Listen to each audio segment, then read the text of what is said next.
شركيات الشيعة. شركيات الشيعة.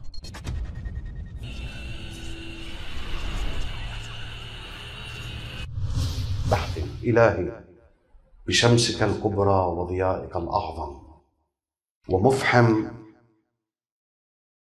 بحجتي من بحجته كل ناطق، مخرس ألسنة أهل الجدال مساكن الشقاشق. مولاي جعفر بن محمد، ارزقنا رأفته، رحمته، دعاءه، حنانه، لطفه، فإنا عبيد نعاله وعبيد أوليائه الصادقين، فإنا عبيد نعاله وعبيد أوليائه الصادقين.